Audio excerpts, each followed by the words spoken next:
And then in the Simmons Lecture Hall, we have Nancy DeLuca, Lauren Loomis, Kelly Percio, and myself, Jennifer Starr. This meeting is open to the public. If members of the public who are attending in person would like to offer a comment during the public comment portion of our agenda, you will be invited to do so at that time. Please be prepared to state your name and address before beginning your comments. So with that, the meeting is called to order. So we will move to the first item on the agenda, which is a vote to approve minutes. So we have several sets of minutes. Thank you, Lynn, for your diligence in getting all of this documented for us. So first up, we have the regular meeting minutes from August 22nd. Does anybody have questions, comments, or edits on these?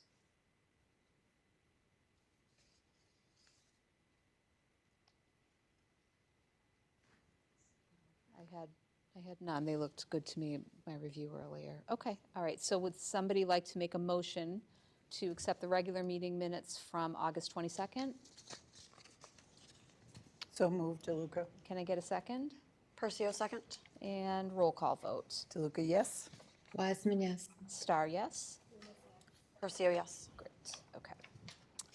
And then the next set is the school committee workshop from August 19th, 2024. So this was the finance and goal setting workshop.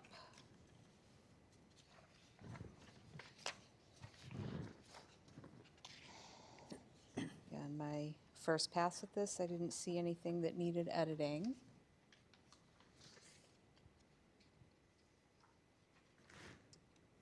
Does anybody else have any comments?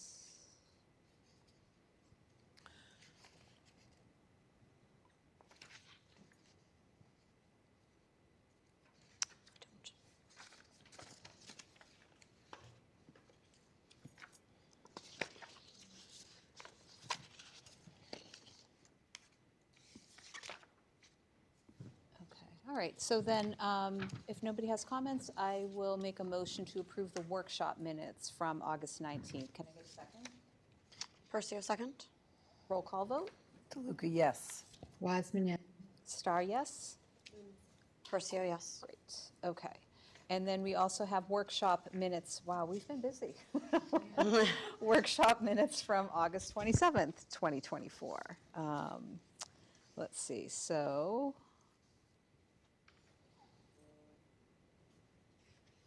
Seeing if anybody had, yeah, I didn't have anything on these.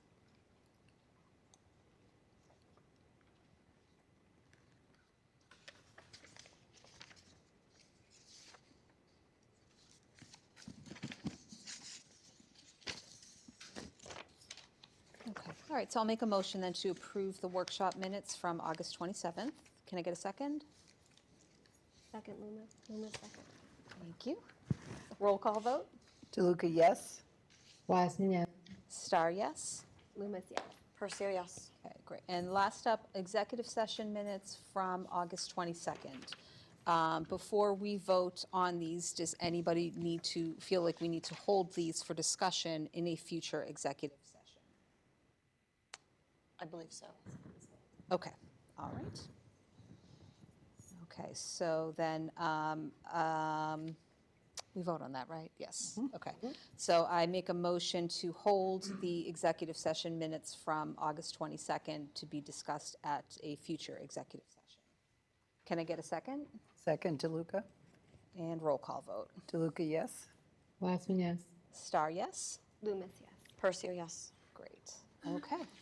All right, so next up on the agenda is a discussion of several policies. So we've got non-discrimination file AC, non-discrimination on the basis of sex file ACA, non-discrimination on the basis of handicap file ACE, equal employment opportunity file GBA, and equal educational opportunities file JB. And these are the first readings for all of these policies. Mrs. Pruitt?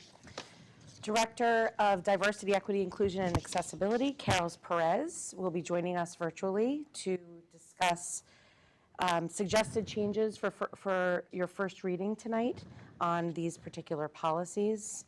She has been working hard to really update our policies and really look at our policies through an equity lens, and I really want to commend her on her work as she has been working tirelessly on this.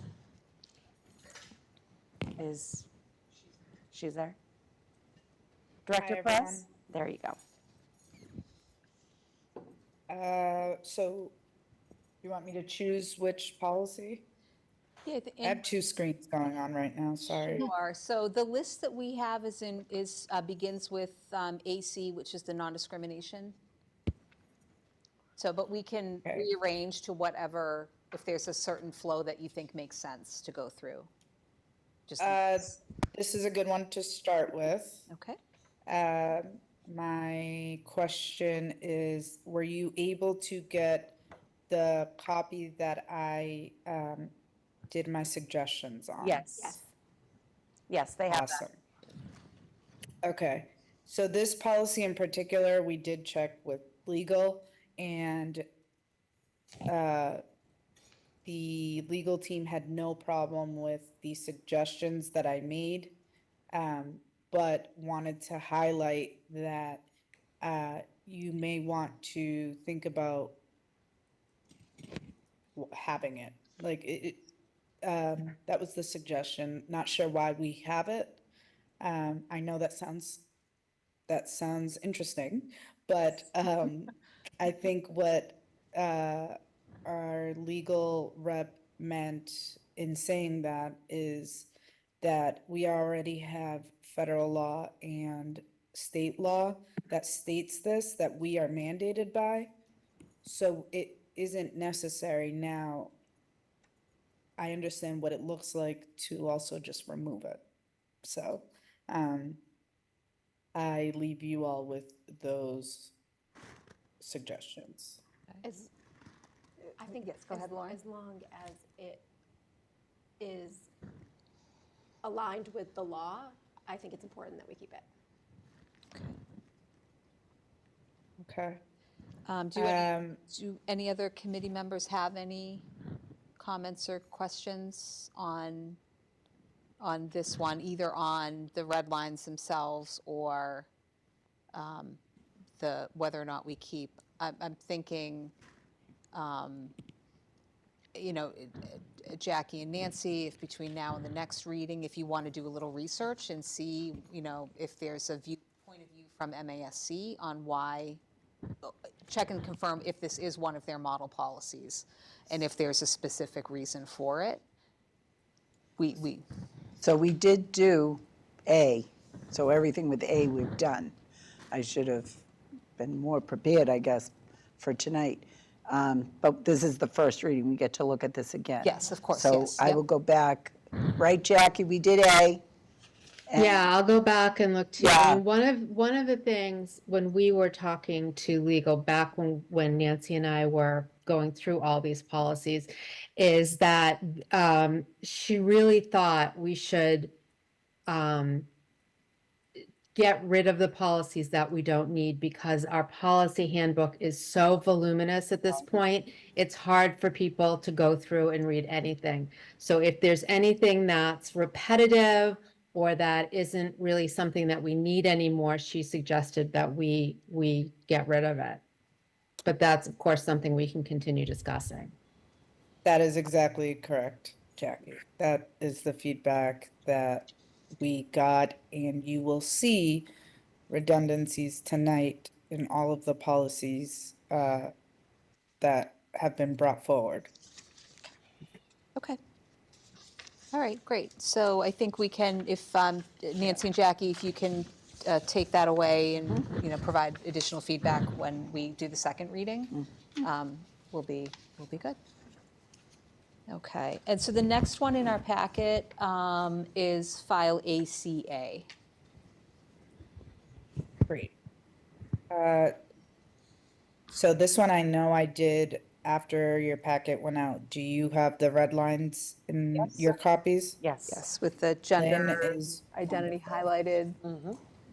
yep, Okay, yep. thank you, Lynn. Yep. So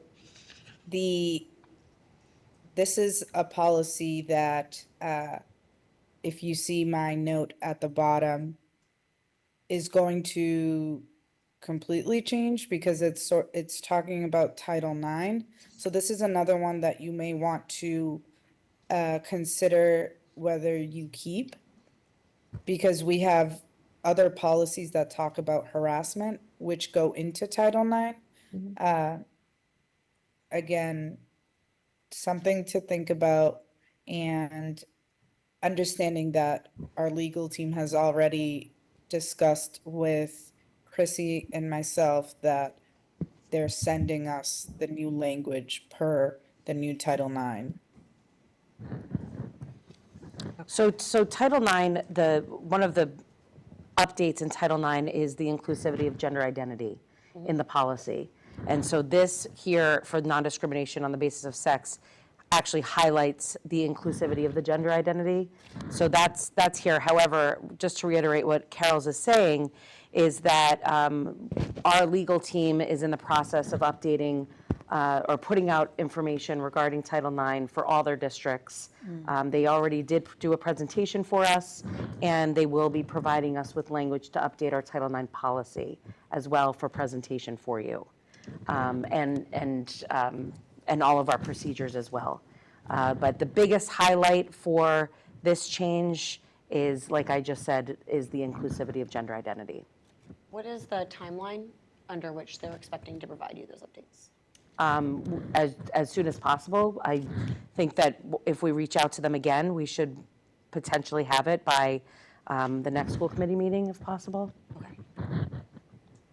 So once we go over all of the policies on the agenda with any suggestions that you all may send to Lynn, we are then sending it to legal for the final review before the second read. Okay. And I want to note that policy ACA, the one we're looking at right now, is practically the last paragraph in file AC. And it does include gender identity. Right. So something to think about as well as we continue to think about redundancy. Okay.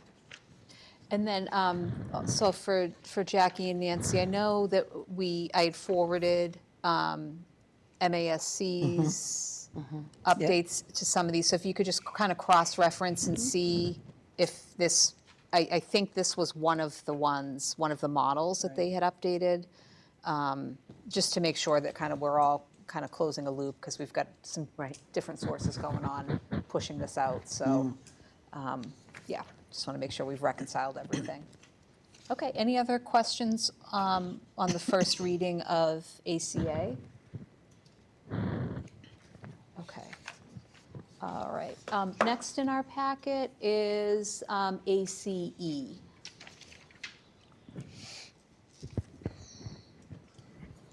I did not have any suggestions there. I think I am presenting this one just for the purposes of having legal take a look at it, as it has a lot of ADA language, and then change the revised and adopted date. My only suggestion was the compliance coordinator. In your other policies, either it cites the Office of DEIA or it cites the Assistant Superintendent when talking about Title IX. So not citing a person, but citing an office to which people can reach out to if they have a grievance or if they have questions. You may want to think about doing that in this policy. Okay. And Carol's, that is absolutely what Jackie and I were talking about on ACE. If you look at our stuff, we have sticky notes everywhere, like ask this, find out this, check with legal, check with Dr. Brawl. So that was one of our questions about the compliance coordinator. So we will get back to you on that. Okay. All right.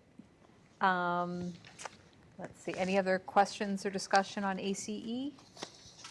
Do we have a named compliance coordinator at this point? Or is it, okay. So, Not that I know. well, I would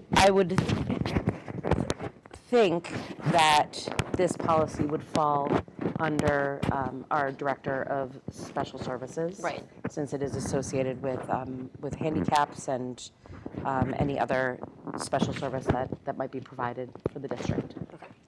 So that's maybe a recommendation Yep. that can be collectively discussed outside and possibly, agreed to outside of this, then you Yeah. can bring that recommendation to us to modify. Okay, all right. Yep. And then next we have GBA, which is the equal employment opportunity. Just like AC and ACA, the redundancy is here as well. I discussed this with Human Resource Director Christina DiNapoli, and both of us were okay with the language and had no suggestions other than just having legal take a look at it, and for purposes of redundancy, thinking about either sort of like combining policies or y'all get the gist. Okay. Thank you. And so Jackie and Nancy, I'd be curious to know, or to explore, so this is in section G, right? So the other ones kind of follow a common theme, they're in section A. Which, do you recall off the top of your head, section G, that's all about staff? Is it? I don't recall. I know We J didn't- is students. We didn't get up to G. We're not up to G Okay. yet. Yeah, so there, Yeah, I know. there may have been some logic at some point in the past that it makes sense to have this kind of statement in that section in case somebody's looking through that section. But I think that's good advice to, again, reconsider stuff that may be redundant. Right, and there are a lot of policies that are in, A, and then they're in C, and then they're in Right. someplace. Yeah. They're all over the place. Yeah. So, but it depends on which section, like you said. Is it school committee? Is it personnel? Is it whatever? Yep. So, okay, Yep, all right. We'll look at that. all right. Do you all have ACAB? Who? No, and it's not on the agenda. Okay, All right. that is all. JB. We have one more. Yeah, right? so next up we JB. have JB. Was that the one you just asked about? No. Okay. Which was the one, what did you, I'm sorry. ACAB or AC, something like that? Correct. Okay, all right, okay. Okay, yeah, so next up we have JB. This is our equal For educational the opportunity. sake of time, can you tell me which one that is? It's the equal educational opportunities. So it'd be under the student Oh. section. Yes. I don't know. Oh, yes. So with this policy, I think all I the only suggestion I had was in the spirit of the federal law and the Massachusetts Equal Educational Opportunities Law. And also the first line, First line. Director Perez, it says in recognition of our demographic and diverse. And the Yes, words crossed diverse needs of our students. Thank you. I'm looking at a blank copy right now because I don't know where that is. Is there any concern about this one being flagged as redundant, or do you think there's merit in keeping this distinct in the student section? I believe that there is merit. Okay.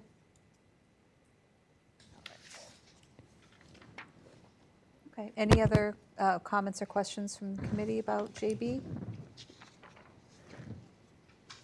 Okay. All right, and then, okay, so I think that's all of the ones that we had for tonight's agenda under Director Perez. Is that, you agree? Yes. Was there anything else that you wanted to bring up or say before you adjourn for the night from us? We love it. No, other than I will see you all again with some other policies. Okay, all right. Thank you for your time tonight. We appreciate it. Okay. Thank you. Have a good one. All right, thanks. Okay, so next up on the agenda then is a discussion of budget transfer policy, which is file DBJ. So Mrs. Pruitt? Yes. So Director Starjewski should be here. Great. Our Director of Finance, she is here to discuss the budget transfer policy, file DBJ. She did get input from legal on this policy as well, and has some things to share with us. Hey, thank you very much, Assistant Superintendent. So good evening, school committee members. Just a reminder, at a previous school committee meeting, there were some various examples of similar policies that we had received or had found for some of our surrounding school districts. We also held a budget workshop in August where we received additional feedback on what may work within this policy to present for review. The intent of this policy update is to align with best practices as outlined by MASC or the Massachusetts Association of School Committees. And I'm hoping within your packets that you have a track changes version of the suggested policy updates. Wonderful. So the first item I'd like to bring to your attention that I did include in this draft policy, it was language that doesn't necessarily align with the MASC policy, but it was pulled from a surrounding communities policy. That line, third paragraph that says the superintendent is given, etc. I would request to strike that from the draft policy. After careful consideration and walking through this with legal as well, reading through some of the cited guidance, and there's actually a finding cited within the policy from the Department of Revenue. I don't believe we're able to include this language. We also did previously discuss potentially including a threshold in this policy. And unfortunately, I don't think that aligns with Mass General Law or the Department of Revenue as far as their finding would support this. However, one of the major updates is the fourth paragraph in your policy. I would like to call to your attention. So all requests for transfers between cost centers as approved during the annual budget deliberation must be submitted to the school committee for approval as part of the school business officers quarterly report at the business meetings of the school committee. So I just wanted to bring this to your attention or call this out because this is standard language driven by MASC. I know we've had conversations about how we do some of our reporting to DESE. And so within this policy, I wanted to bring to your attention what we consider the definition of a cost center. So we are proposing within this policy, it's a blanket statement of cost center, but we would like to use the DESE function codes for what we're presenting to the school committee as our budget cost centers. And for the public, a cost center is basically just a bucket that is used to track and control expenses. The use of the DESE or the Department of Elementary and Secondary Education function code, it will align with the same exact format that the school committee has reviewed in order to adopt both our fiscal year 24 and our fiscal year 25 budgets. These cost centers are basically high-level categories for how DESE requires us to report out our district activity on an annual basis. Just to put into perspective, our day-to-day accounting, we have about 870 individual expense lines, but these DESE codes are just about 50 as far as total quantity. And I want to be able to report out to school committee timely when we have changes that are moving between cost center to cost center. So basically, we would come to school committee if cost center A needed to have a transfer to cost center B, as far as if we thought we were going to expend greater in one category and we needed to pull funding from another. An example, what that would look like is as part of the budget adoption process, there's a code for custodial services. If we needed to transfer funds from custodial services to our maintenance of grounds account, that would come before you for your approval based on this particular policy. And we believe that the DESI codes make the most sense because that is the format that the budget was actually adopted in. And we want to be able to come to you for each of those changes. You as a school committee could choose if you want that cost center to be defined differently. For example, we have within our accounting system, we don't just have that DESI code that we abide by. We also have location codes in between, the school locations. You could choose to only want to see transfers if we had to move funding from Blanche Ames to Richardson Olmsted for some reason. So I'm just making sure that you're fully informed of what that means within this policy. It's very blanketed as far as what a cost center is, but you have the ability to refine that as well within this policy. So I just wanted to make sure that that was brought to your attention. This is the first reading, I would want to make sure legal has more time to review and understand or pull some of the underlying guidance as part of this policy. But should you choose to move this forward, we would come back at a future meeting and making sure that legal does a final review on the policy itself before adoption. Thank you, and I hope if you have any questions, please ask away. Thank you. Great, thank you. Thanks so much for that. Committee members, any questions? It was a very thorough explanation. gonna As say it was a you very- preempted all of my questions as I was thinking of them. So, my only question is whether or not school business officer, so I see it here, it's capitalized sort of as a defined term. Do we know if that was defined somewhere else in the, is that defined somewhere else in the policy? If not, we would probably maybe need to consider defining it or lowercasing it or something. Or use Okay. the title, the office title. The title, yeah. Yeah, so that's Right. clear. Thank you. Yep. Okay. Does the language, minor, but does the language of business meetings of the school committee align with language we use elsewhere? Or would it be cleaner just to say at school committee meetings? I just wouldn't want someone to read that and think there was a separate type of meeting. Yes. That's a good point. That's what you just I can look into that and just make sure that that's refined. You, of course, you have the ability to change this how you see fit. It's just taking the standard mask language from that template policy, but it may not fit for the needs of our district. So we want to tweak that any place that it doesn't align with other policies we have. I also can look back in that section D because that is where all the fiscal policies are listed for consistency purposes. That would be great. I would think that just that language and then also cost centers in section D, making sure that it's clear that we will define cost centers as part of our annual budget cycle to the point that you made, and then it carries through each place. Okay, thank you. Yeah, but I think having it not defined, not literally defined in here is good. Is Exactly. good, because it gives us the flexibility to decide as we get into practice what's useful information Agreed. for us to To manage as a cost exercise our center. Yep. oversight. Yeah, Agreed. I think that's great. All right, well done. I thought this one would turn out to be more complicated. So, yeah. So I think it meets our needs. And if I also could just give recognition to Director Starjeski for her research on this, her consultation with legal. She's really done a great job, really trying to hone in our understanding of the budget and ensure that all the procedures and policies are up to date. Agreed, that was clear in the presentation. Yes. So thank you. Okay. All right. Any other questions for Director Starshevsky before she goes?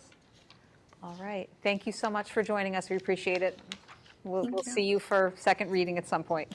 All right. Thank you. Okay. We are close. I had estimated we would get to our next item at 6:30. So, all right.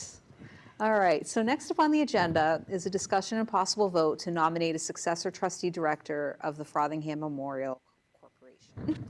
And so I'll give the preamble here. So as we've touched upon briefly in some other committee members, the will of Mary Frothingham from 1954, 53? December 1953. Well, that was when this was verified. Yes, that is, yep.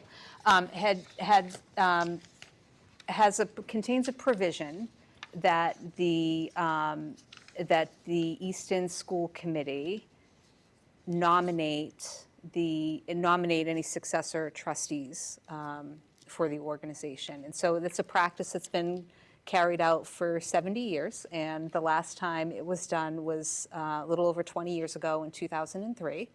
And so when a trustee position is vacated, either the person resigns or is removed or is deceased, we go through this process of nominating a successor trustee. So the committee has had so we've had some discussions as a group and with Dr. Cabral and with our own council about the fact that this is an unusual role for a school committee and falls outside of the main functions of a school committee that were defined by Mass General Law with the Education Reform Act of 1993. That said, we understand that amending the estate to remove the school committee's responsibilities and to allow the organization to move forward without us being the nominator is something that would take time to accomplish. And there is a vacancy, the spot does need to be filled. So the school committee had discussed that with sufficient information about the organization, the roles and responsibilities, and some support for the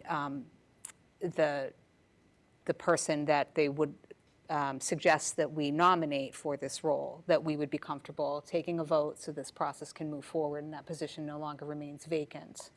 So that's sort of where we are today. So today we have Ollie Ames Jr., right? Okay, and Chuck Hurley is present, and then David Ames is joining us online. I am present. Thank you very much for the Zoom. Great. Okay, and you can hear us all right? We can hear you. Good. Yeah, I hear you very well. Okay, great.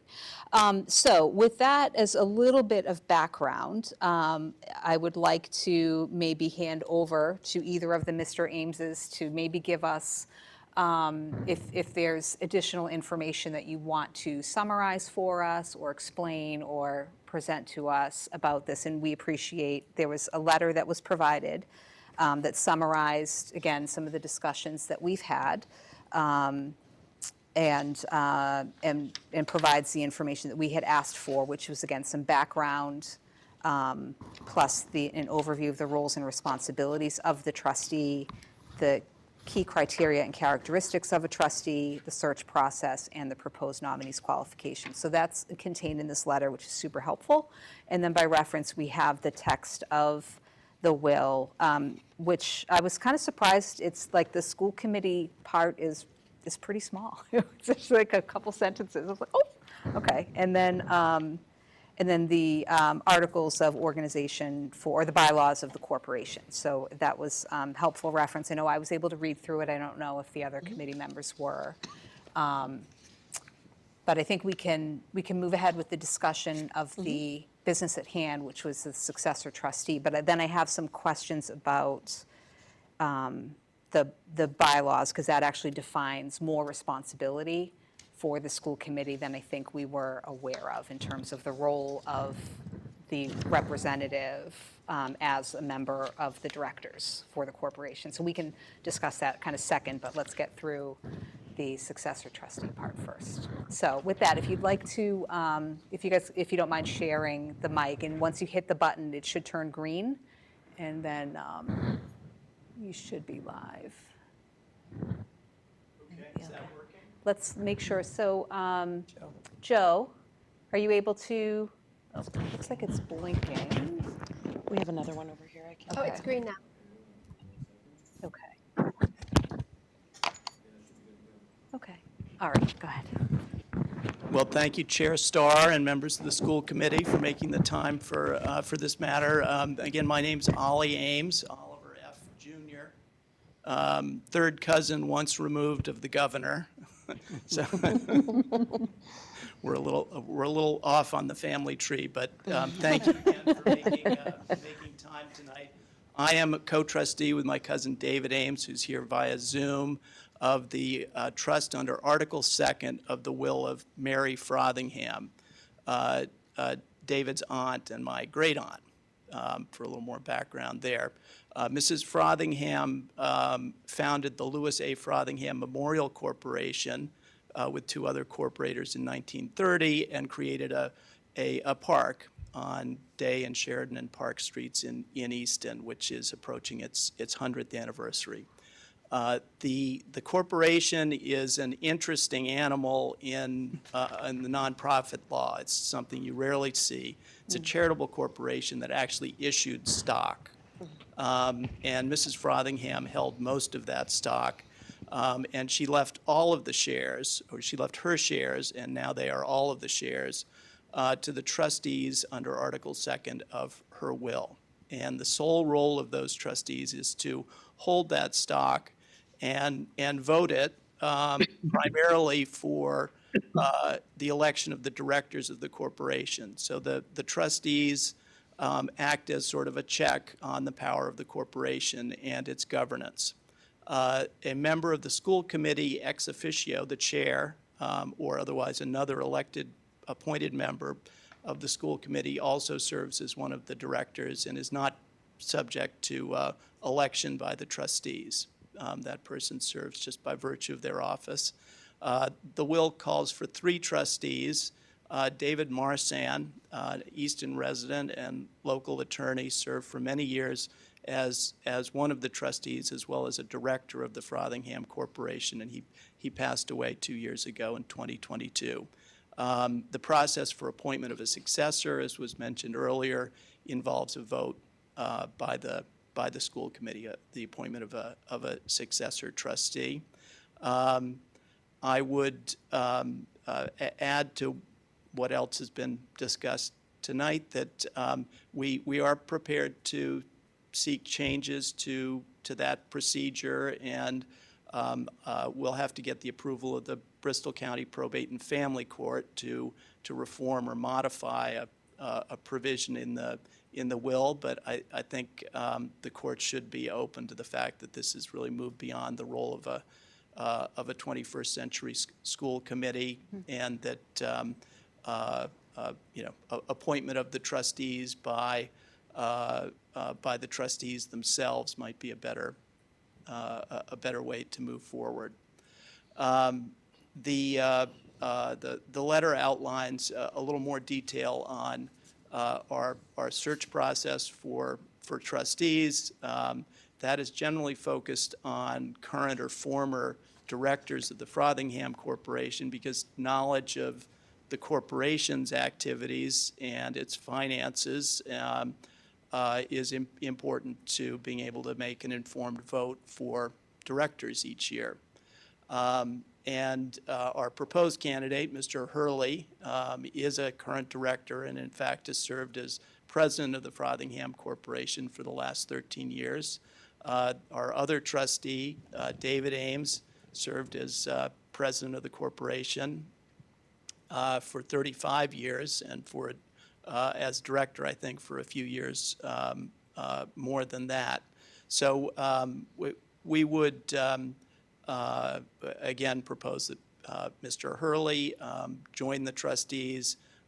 He is as knowledgeable as anyone about the corporation's activities, and his long and loyal service to the corporation, I think, is good evidence that he has a great interest in its fulfilling its mission, continuing to fulfill its mission for the town.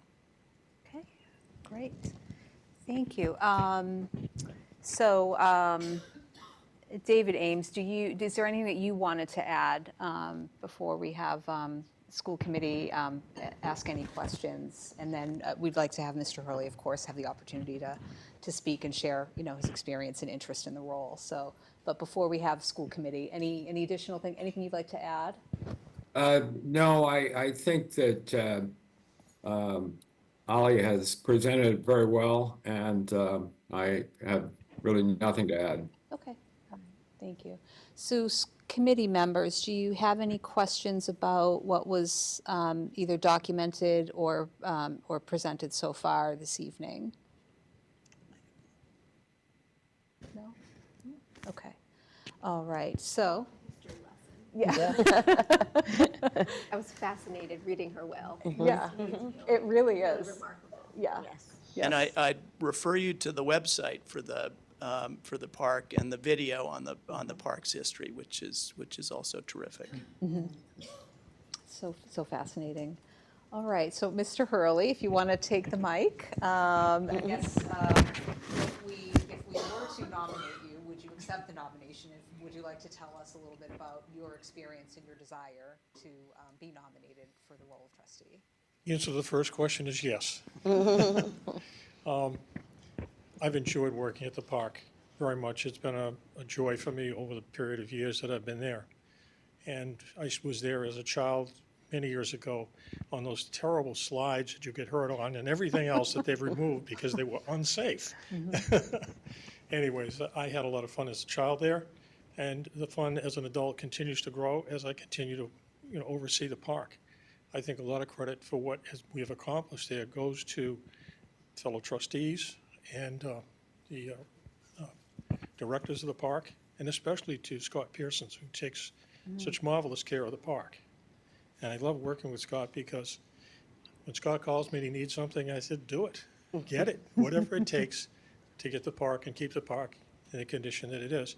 2 years ago, it was mentioned, I don't know who put us up for it, but we were honored as being one of the 10 best parks in Massachusetts. Oh, wow. Oh, wow. So, you work all the time, you get it, do what you're doing, and you never know, where it stands in relation to anything else. But we're very pleased to learn that. So I want to continue on at a different level and be able to oversee the directors and see them grow and to assume the positions or position of positions, whatever it might be. And I have a great crew, and they all have different skill sets, and they all contribute and work to make the park what it is today. So very much so, they deserve the credit. I just oversee. Okay, any questions or feedback, Mr. Hurley? The year that I was chair, and I got to be on one meeting, because that was during COVID, and, but Mr. Hurley was there as a member or director or whatever, and, but he's been there since probably, 5 years old you've been there? You lived right down the street, so, but the park's always been like a special place for Easton and the people that, they used to have summer camps there, the rec camp was there. They used to have the South Shore track meets. There were a lot of things that used to happen at the park. But now it's changed, like you said, it's different now, and you did get rid of the slides and the monkey bars and some other things, so, but it's a great place, and I think you've all done a great job. So I fully endorse this nomination. Well, I think we've had to evolve as We time have has to. gone on to be able to serve the community in different fashions Yep. than what it was intended for, but still keeping the park, Yep. core of the park, what it was. Absolutely. Jackie, I want to be mindful that you're on, and Marvel as well, if either of you have any questions or comments. No, I enjoyed very much serving on that board for my one meeting that I was on. It was very educational, and everyone that worked on that board was just very, very dedicated to the park. And of course, I think we've all enjoyed the park, whether it's for school events or bringing our kids there. It's a wonderful place for us to have. So thank you for all you do to keep that park going. Okay, Kelly or Lauren, any comments? No?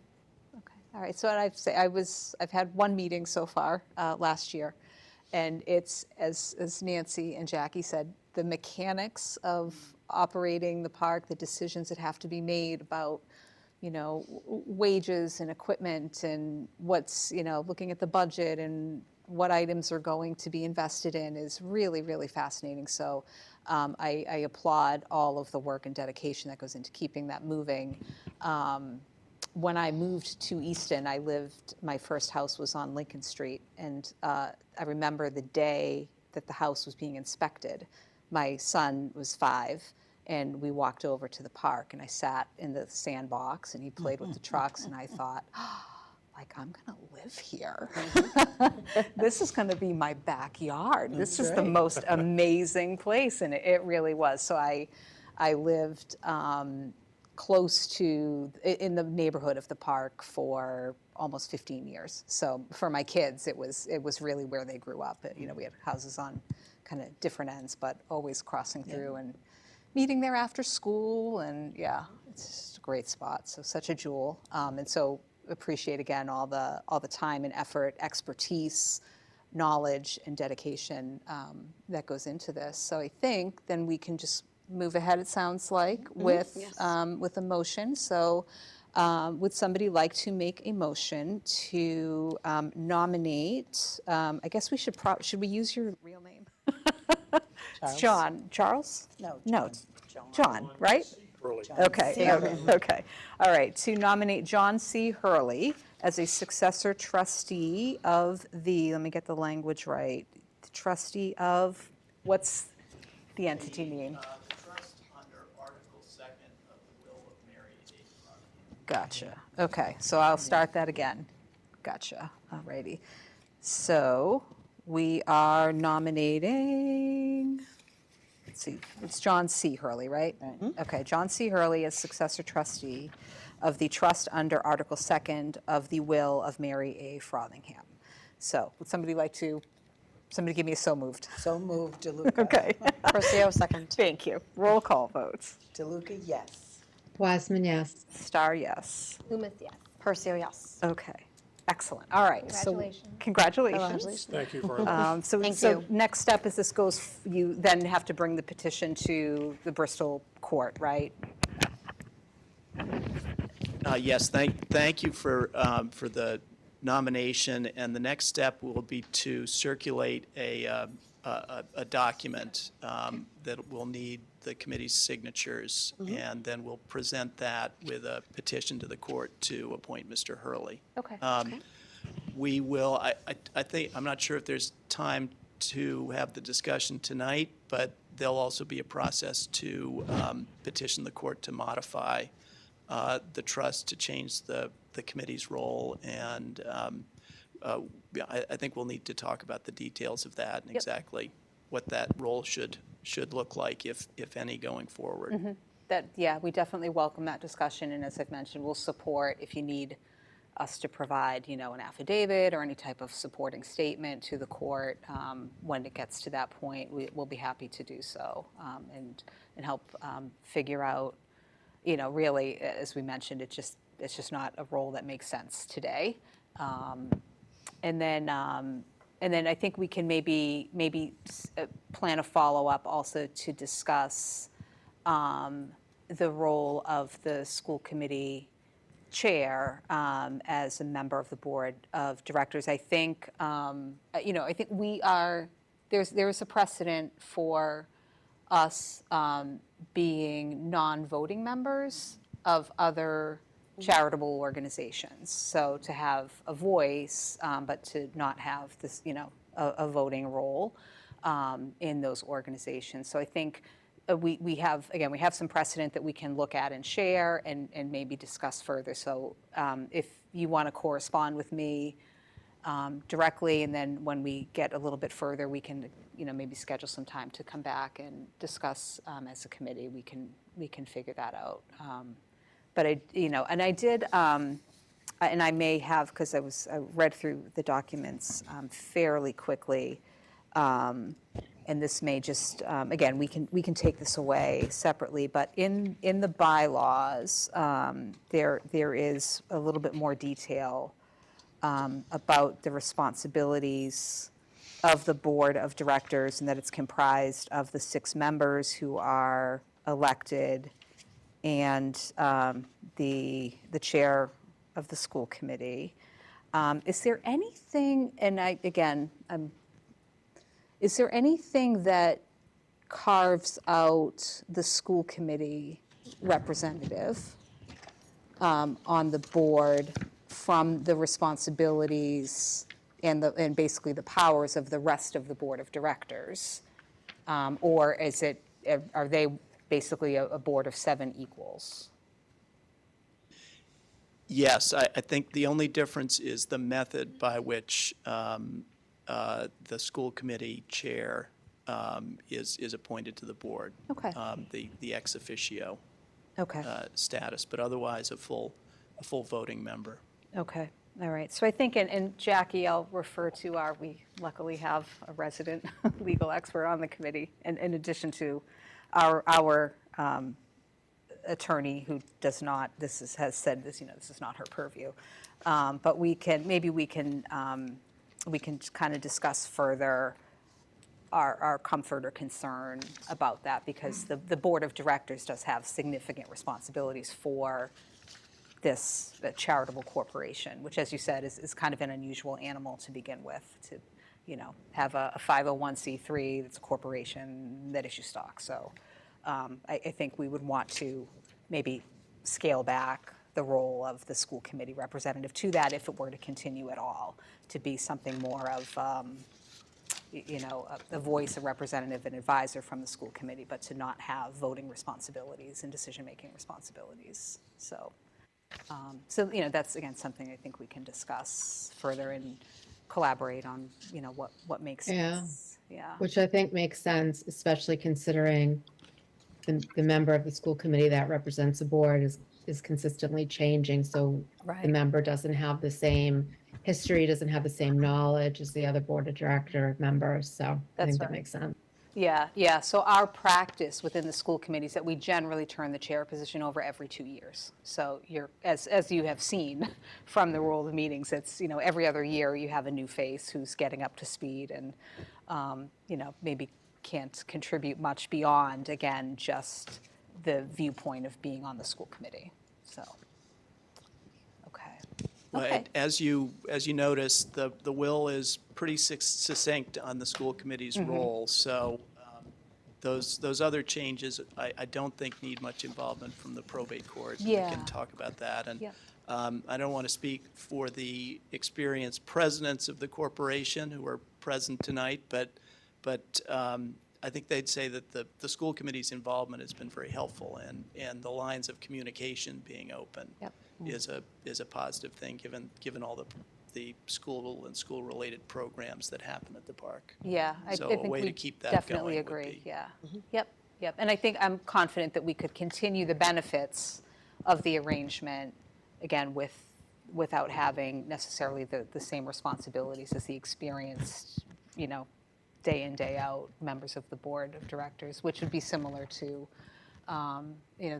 the fee, the library, right? There's some other nonprofits that we have a sort of a standing membership on, but usually a non-voting member type of responsibility. So yeah, so we're definitely looking forward to helping kind of maybe look at this and see if we can define a role that everybody's comfortable with and makes sense, but still maintains the benefits of the relationship. That makes Great. sense? Okay. Absolutely. Okay. All right. Anything else then before we wrap?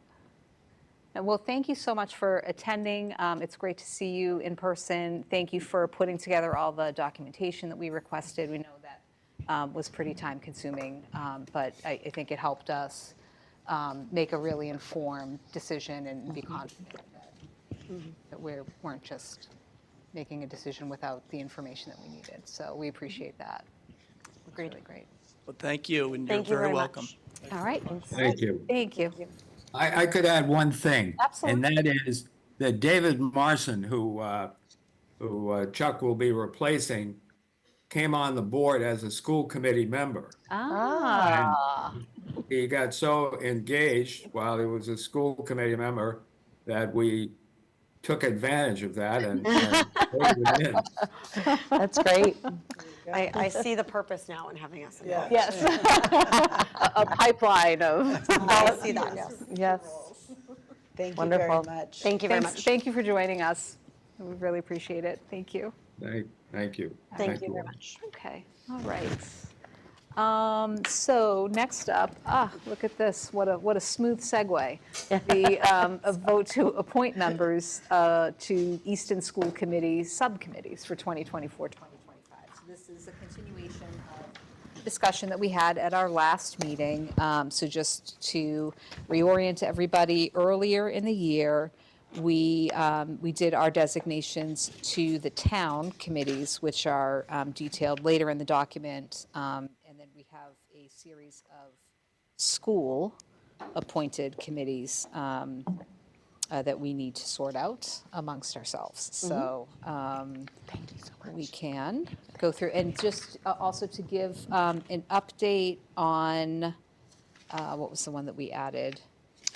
Do we Envision have the Easton? name? Yes, is it on here? It is The long not. name? Okay, so the Envision Easton Committee, I did get feedback that we can functionally split, so we may not have even caught up. So the last meeting, we had discussed that both you and Lauren kind of had the same, like, you would do it, but are not, yeah. So, so that you both had an equal amount of interest and an equal amount of trepidation about committing to something for 2 years that Yes. is, going to meet regularly. Yes, especially with it being difficult to understand the timing of those meetings. Yeah.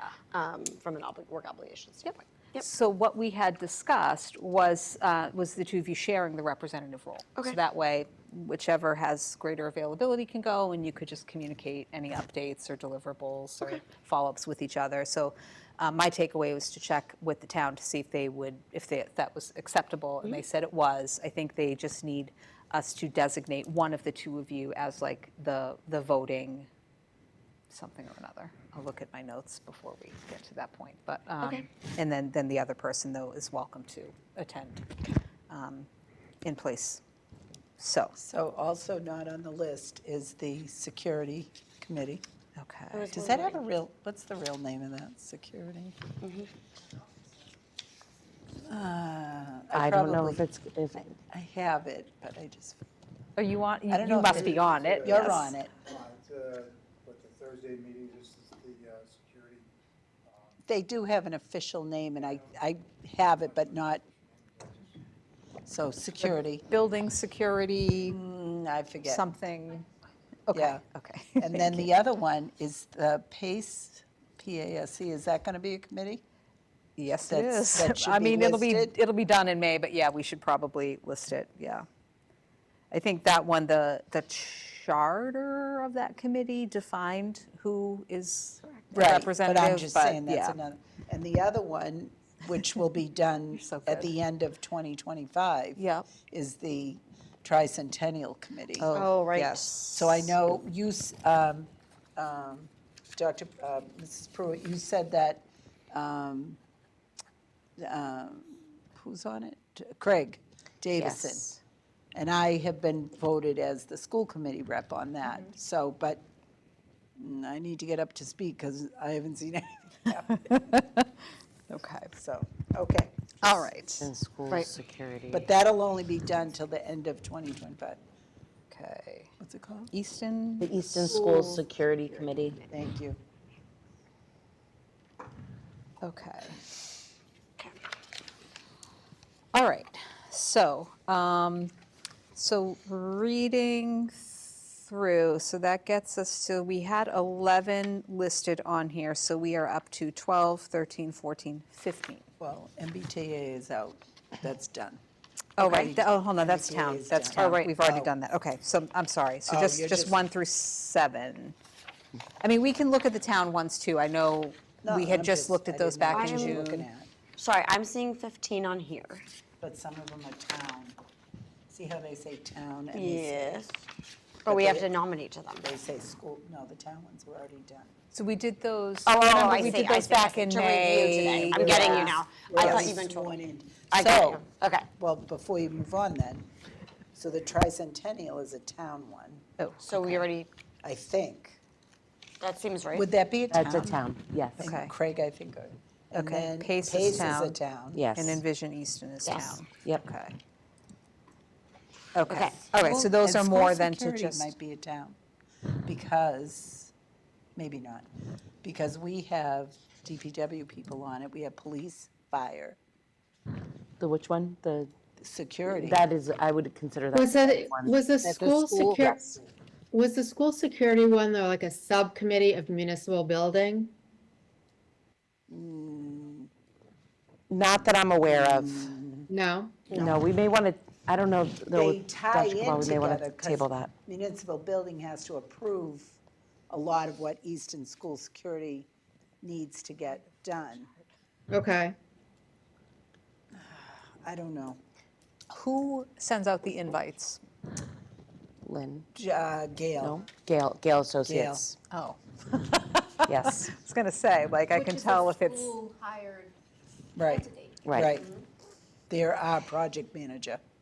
So on the school building, when you had who'd you have, PMA? PMA, But Oh, yeah, was that that a was school No, committee or that's a was that a town. town committee? that was a town. So that's why I'm thinking that school That- security might be a town. But that, according to MSBA, the school planning committee has to be a town committee. Okay. So I'm not sure about the school security. Yeah, I don't know either in that, all right, well, let's, committee, let's so we take that can- away. I don't know Yeah. We're that, not voting on that one anymore. okay. yeah, We yeah, can but table just that. in, no, Yeah. but just in terms of knowing, though, whether or not you need to be sworn in. Yeah, but I'm just Somewhere. talking about in terms of how many committees can one person be on. Right, Well, I yes, think that's a fair point, like, yeah. yes, Okay. you're on a lot, yes, we can certainly. Unless you revisit. want to, if you don't want to be on that one. No, then we- I'll be, no, I like it. Okay. I just- All right, so we have 15, 16, 17, so we have across school and town, we have 19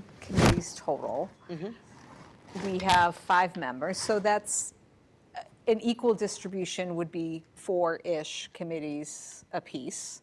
So if we have, granted, though, some of the committees are much more active at very specific times than others, so like negotiation turns into a part-time job for however long we're doing that, versus, my beloved audit committee meets twice a year, so, If you're lucky. And some of these have multiple, because they're a subcommittee, they have multiple members on it. yes, yep. So, Okay, so anyway, so let's go through and see if we can just kind of come to a joint consensus, right, on what people have the interest and availability for, and then if we need to duke it out, because people are really wanting or really not wanting something, then we can sort that out. So, all right, so Lauren, animal-assisted therapy, so I know that you guys just met? Yes, it is ramping up, and I'm looking forward to it, and I would like to stay. Okay, all right, so your preference is to stay with that one. Okay, and then fee, we've discussed, is still an organization, but is not actively meeting. Right. Okay, so it makes sense, I think, given your history, that you continue to be the school committee liaison to fee, but it's not would active love work. that, yes. Okay, just a question on it. Yep. The note in the charge says 2 members of the school committee are appointed? That was We don't changed, need- at some point, that was changed to 1. Okay, perfect, thank Okay. you. so Lynn, Because if we it's can no note that, longer- yeah. Like, it used to be very much part of the school thing, but now it's more, they are also a nonprofit, and so it's kind of out of the school thing. Okay. Okay. The naming subcommittee, so this is Nancy and Lauren are assigned right now. And so, and keep in mind, again, that we have a new member who hasn't had the opportunity to do, to get a lot of assignments yet. So there's certainly opportunity to fold Kelly into maybe some of these. So as we look through, maybe keep that in mind. So naming subcommittee, any thoughts on this one? Strong feelings? So I am the chair, Okay, and I'm going to stay on. We do have to get our meetings rolling again, and that will be happening shortly. So I like being on it, so I'm going to stay. Okay. If that's okay. okay. Lauren, do you have any thoughts on I would like to stay, but if Kelly feels strongly that this is one that you would want, once a I month. can There are send it probably over. others I feel more strongly about, but we Okay. can revisit. I'm happy to also just ensure that we share the workload. Okay, okay. All right, so negotiation subcommittee, so this is Jackie, who has tons of institutional history on this, and then myself, and I, my first cycle through was the last negotiation cycle, so I had replaced Caroline, who had been on for, what, like the entire time she was on this? Yeah, 20 years, Yes, yeah. yes, like a seismic shift. Yeah. In the Jackie was past a couple rookie. of years. Right. So Jackie, I guess I should ask you, because you've been serving on negotiations for a very long time. I personally don't know what we would do if you weren't on it, but want to throw out there that if it were something you wanted to step away from, you are, of course, always allowed to vote. No, I'm happy to stay on. Okay, all right, and I'm happy to stay on as well. I think we are in the midst of a lot that's still ongoing from our last round, so I think it might be disruptive if we were to change up the composition. But again, open to committee discussion on that. Okay, all right, policy subcommittee. So Jackie and Nancy, I know you two have been laboring on this committee tirelessly for a long time as well, so. Okay, so thoughts on, I mean, is this work that you This is enjoy? almost, you know what it is or- right now? It's just get it. I need to see the finish line, so I'd like to stay. Okay. Yeah, it's been very frustrating because we were making such great progress before COVID. And then, that shut everything down. And so it's almost like we have to start all over again because quite a bit has changed since then. So that's a little frustrating, but we were making really good progress. And I think part of what we've done, we just need to kind of maybe look it over again and tweak. And we were toying back and forth with, how to bring it to you guys. Do we do one section and then bring it? Do we do multiple sections and bring them at the same time? So I think that's just something, Nancy and I will just have to talk about it when we get together and how we want to do it to move it along a little quicker. Okay, yeah, and I've seen, just from reviewing, sometimes when we go to the MASC stuff, one of the things that they often use is like sample agendas for meetings, right? So you can see, because it's very interesting to see that, not every committee approaches meetings the same way.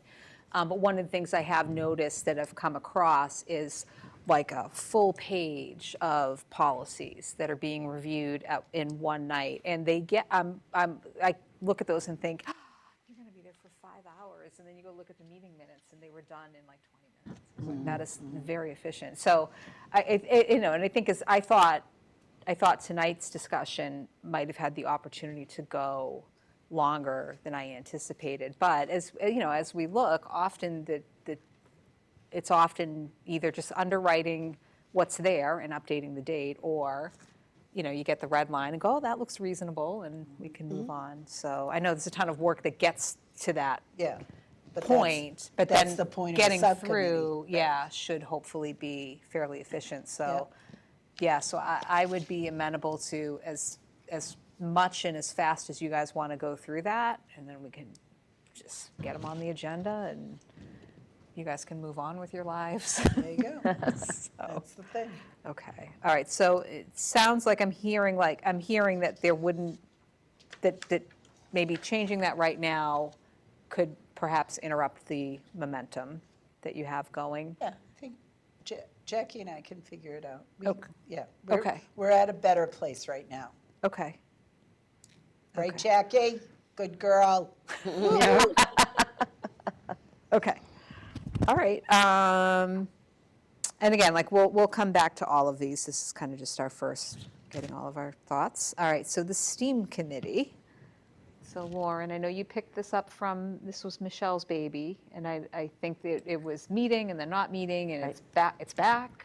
Yes, we Better haven't than had our ever. first meeting yet this year yet. Okay. But yes, we Okay. meet 4 times a year. Okay. So is that something that you've had the opportunity to, are you like invested in this, or is this one that maybe could be open to somebody else picking up for you?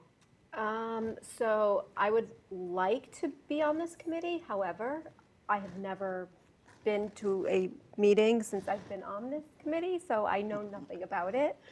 So if Kelly would want to take this one, I'm willing to give it up, but I would like to keep it if you don't. Okay, all right. And I imagine this one would probably meet during the day. It does, no, it meets after school. Oh, okay. It meets at around 4 o'clock Okay. So during the regular workday though, but not after school. not Yeah, at like right. 10 in the Correct. morning or something? Correct. Okay, okay, all right. And then, so this is the last of our school-based subcommittees is the Superintendent's Advisory Committee. And this one actually does not have an assigned member. Members rotate, and I think we've gotten comfortable with, I think initially there was concern about multiple members being there would create quorum and be an announced meeting, et cetera. So maybe we can just double check with Leisha on that, but I don't think that's been an issue. We're just passive recipients of information. We're not making any, we're not really discussing or making any decisions as a group in that meeting. It's really just hearing from the other constituents. So any members, as of now, are welcome to attend those. They tend to be one Monday a month from 4:30 to 6. And they really are great. I do like to try to go to them whenever I can. I know Lauren's been a regular attendee as well. Okay, all right. So then, I guess, so Kelly, what did spark your interest? And again, I know that we had decided the town ones officially, but we can always do those, do mid-year updates and have you sworn in if we change anything on these. Yeah, there were a few related to town items, but similar to the school committee, I don't know that anyone's interested in not participating in them. So Yeah, we can discuss. there were several that I think I would be interested in at some point participating in from the negotiations or policy standpoint, just from the work I do professionally and also just getting closer to the details of some of the things that we work with. I think it would be helpful to dig in on a few of the topics, but I realize that there are certain things that have to get finished with them as well. Otherwise, just also near and dear to my heart is anything on the technology-related space. But I also recognize, Lauren, that you haven't had a chance to participate in the STEAM committee. So if you wanted to stay on that, I would understand, and we could pick it back up in a year. So it's up to you. I think Chrissy was going to say something. I was just going to say that the STEAM committee, we really focus on planning events. Yep. So the event that's actually I will be sharing in my update at the middle school is next week, and we spent the latter part of last year planning that. And then once that is over, we will pick up our meetings again in preparation for our STEAM night in May, which is always fun for our PK through 2 students. And then we look at any professional development opportunities as well that we might be able to enhance for our staff. So certainly happy, as I said, to participate in that, but at the same time, as I mentioned, it is something that's, I think, important to me as a female working in a technology space, exposing all minds to everything STEAM related. Is something I hold very dear. But again, Lauren, I also realize you haven't had a chance to actually participate. So if you would like to do that, then I will wait the year and see about tagging in at a future time. So happy to handle it either way. And then at some point, it looks like the security one would be the other one. That would be of keen interest to me as well, but I think you're still serving in that role. So. You can give it up. You have to sign the warrant and things. I can, but Yeah. they meet. But that's a town one. I don't know what it is. We don't have a designation yet. Okay. Yeah. And they meet 11 o'clock. Well, it was supposed to be third Thursday of every month, but it's all over the place. Yeah. And then it's great, and sometimes the meetings are 2 hours, and sometimes they're less. So they're not as consistently scheduled, which should make it hard to block out of a workday. So in my life, it works because. Right, I fair just- point. Yep. But, do you know what I'm saying? I do, I think that's a great point. How far in advance are they scheduled Oh, out, though? They're all scheduled. They're, Yep.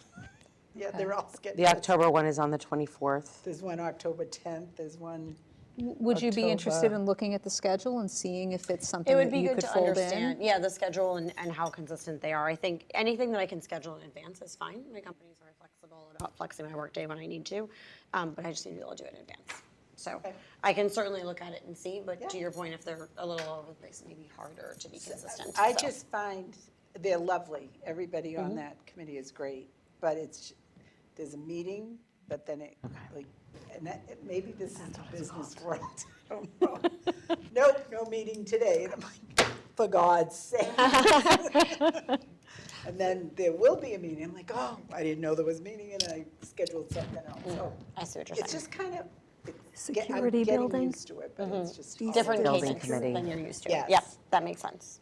The official title is the Easton Security Building Committee. Okay, That's so that is a town-wide item.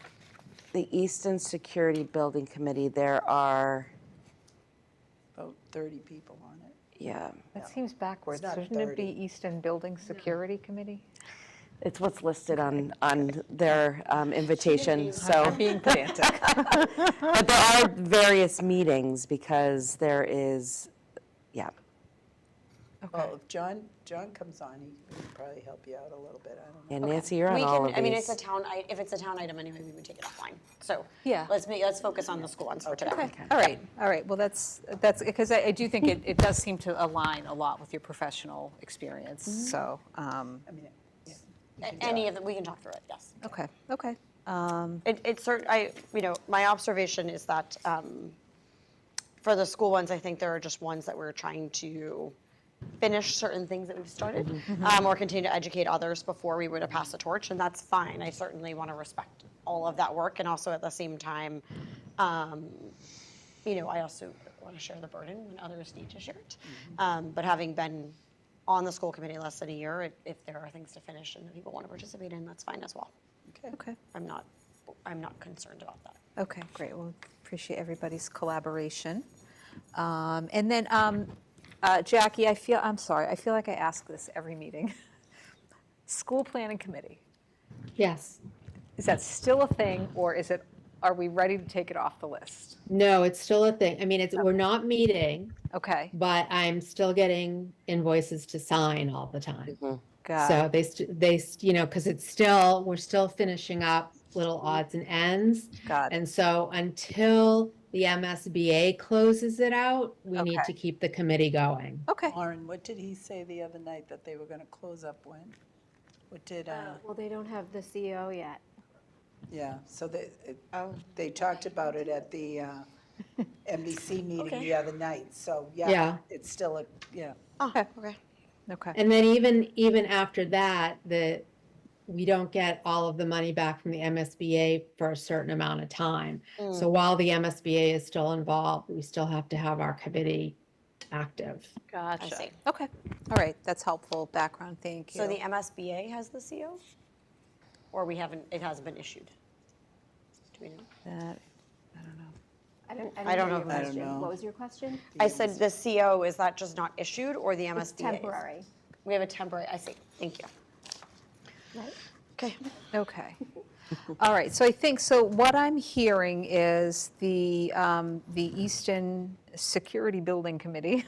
Easton Building Security.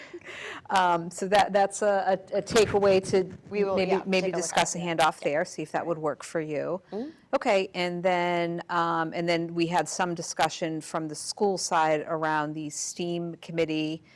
And so do you have a strong feeling either? Because again, I know like there's interest, you're right, you're balancing interest versus like, there's also a lot on your plate, so. Right. I was looking forward to this one. And why So don't I you would leave it? like to stay on for the year if that's okay. Sure. Okay. Okay, all right, great. And then I just, collectively took notes as Lynn will too, but just sort of noting that, that you have an interest in policy, and certainly, technology, whatever. So as some of that work maybe wraps up and there's an opportunity for somebody to say, okay, I have done enough policy work, I'm ready for the next person to do maintaining, and then negotiations as well. I think, kind of get through. I really can't work complain if you'd underway. like to clean it before you. Yeah, right. So what happened with Envision? Oh, Easton? Envision Easton, yes, okay. So Kelly, how about I name you as the voting representative, and then Lauren can share the meeting schedule, with you if there are meetings that you cannot attend. That sounds good. Okay, And all right. who's on pace? Is that you? That is me, yes. Let's see, okay. All right, so Envision Easton, I will submit that, and I'll copy you both on that submission to the town, and then you'll both get notification of being, or I think and I think she said they actually don't envision like voting items, so. Okay. Or a lot of voting items, maybe a final plan or something at the end. But I think you'll both need to be sworn into that. Okay. So no changes then on the school-related committees right now. Correct. Okay. All right. All right. So then, let's see. I think we had tentatively voted on the Envision Easton at the last meeting. But I'll go ahead and make a motion wasn't to name, I'll make, but she had expressed her interest. I didn't I had just. expressed my willingness to This wasn't participate, yeah. you're absent, so you inherit work situation. So, which they do that at my company. Yeah, You miss I a think meeting, suddenly you own I think things. it happens at a lot of places. Voluntold. Yes. Hey, guess what you're in Guess charge what? of? Great. All right, so I make a motion to appoint Kelly Percio as the voting representative to the Envision Easton Master Plan Update Committee, with Lauren Loomis as an alternate. Can I get a second? Second, DeLuca. And roll call vote. DeLuca, yes. Wiseman, yes. Star, yes? Loomis, yes. First year, yes. Okay, all right, great. Thank you. All right, so next up, and thank you for. Sorry, do we need to vote on continuing the members of the current committees? We already did that. Didn't we already vote? It had vote to appoint members to the Easton Yeah, I Public know. Schools Subcommittee, so I don't know if we need to vote to retain the current memberships. It wouldn't hurt if you want to. Sure. Okay, all right. You don't have to listen. First time for me, but I'm just. Yep, that's a Okay. good point. So, all right, so I make a motion then to appoint, or I'd make a motion to assign committee members to the various school-designated school committee subcommittees as outlined on our handout. So this is committees numbers 1 through 6, with the designation staying as current. I'll second that. Roll call votes. So we have Loomis. DeLuca, yes. Okay. Wiseman, yes. Star, yes. Loomis, yes. Percio, yes. Okay, all right. All right, next up, and thank you for your patience, is the vote to approve the Gale Associates Security Design Amendment Upgrade. Mrs. Okay, with us tonight, we have Director of Finance, Tony Kopatz, as well as No. Director of, oh my gosh, Facility. Director of Operations, sorry. Wow. Wow. You're jacking us. Yes. Sorry, Director Starjeski. Okay, Director of Operations, Tony Kopatz, as well as a representative from Gale Associates, John Cutler, here to share with you or answer any questions about the amendment for the Gale Associates security upgrade.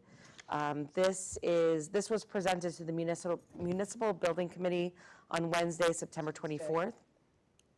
Tuesday. Okay, Tuesday. September 24th, and has been recommended to go before you for approval. This is an amendment as a result of the design, bid, construction, and closeout phase services related to the security upgrades in the district. This amends the contract for designer services dated January 30th, 2024. Okay. Okay. Is John there? Okay. Great. Hi, everyone. Hi, Hi. thank you for Thank you joining. for having us. So just before we engage in the discussion, I just want to remind the committee that this is about building security. So we should be mindful of the fact that Yes. if there are sensitive questions the committee needs to ask, we can schedule an executive session to get more detailed information. Understood. So with that, we will hand over to our experts. Yeah, I'll keep it pretty high level, and if you'd like to have us back, I'm more than happy to come back and go through the project in finer detail in an executive session. But at a high level, we're looking for an amendment for our design team to, as you said, to extend them through closeout. This contract will take them through September 2026.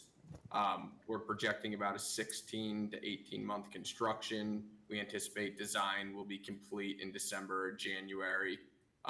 In the next couple months. Their fee, this amendment brings their fee total to about $791,000. We just had an SD estimate that was about $7,350,000. So they're just a touch over 10% of the construction, which is very consistent with the industry standard for a design fee.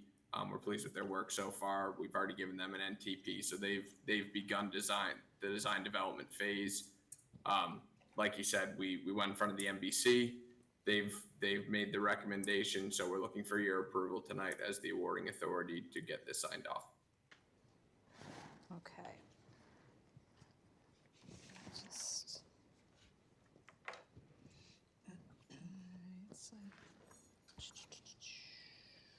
Just read through. Okay, do any committee members, okay, so this was at the MBC, so you. Lauren and I were Lauren, there. okay, so do you have any, keeping in mind the sensitivity, anything that you would like to add or explain that you think would be valuable to committee members? I do not. Okay. Okay. So Jackie or Kelly, do you have any questions, or is there anything that you would like to schedule an executive session to discuss?